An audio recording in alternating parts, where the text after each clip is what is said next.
I'm standing at Lambert Creek in White Bear Township, where we're doing a shoreline or stream bank restoration.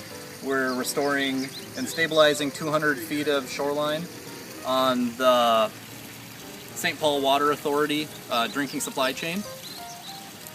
And what we're doing here is we're using a bunch of bio-D blocks, which are going to act as soil lifts, because the stream bank was actually so eroded that we had vertical faces on it and some undercutting. So what these blocks do is they allow us to kind of build everything back up to grade.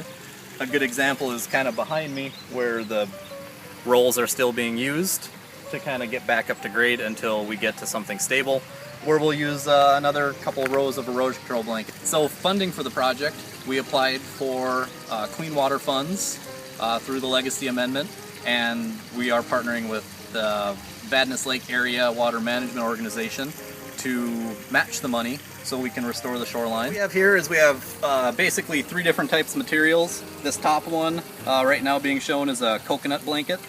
This one is just kind of here to help stabilize the soil above where we actually did a lot of the work and a lot of the filling. And this next blanket down is actually a little bit heavier. It's much tighter wound core fiber. It'll last longer. It also can handle being staked into the ground, which will help hold everything into place a little bit longer because this is where a lot of the earthwork actually happened. And then down at the bottom are the actual bio-D blocks, where they act as like a soil lift, and there's actually soil that's dug out from here. The blankets get put in, and actually it's kind of a burrito with soil blanket, all the way back up.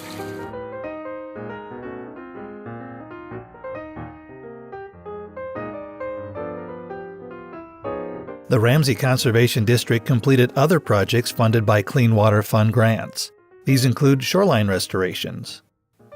39 shoreline restorations were completed in Ramsey County, with 6,243 lineal feet of residential shoreline and 4,000 lineal feet on Lake Johanna on the campus of Northwestern University. This resulted in a reduction of 85,000 pounds of algae and 170 pounds of phosphorus per year.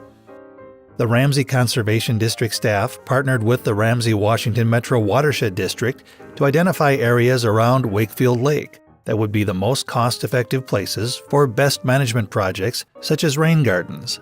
On this map, you'll notice the major drainage areas identified. Using GIS technology as well as field identification, the following table illustrates the amount of phosphorus reduced by catchment. After identifying areas with this study, the Conservation District follows up by applying for grant funding for the implementation of the projects. We have completed 8 subwatershed analysis studies to date.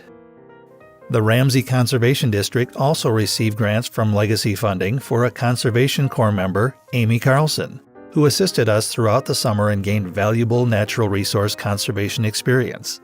Thanks to Amy, and thanks to all the voters of Minnesota for the Clean Water, Land, and Legacy Amendment.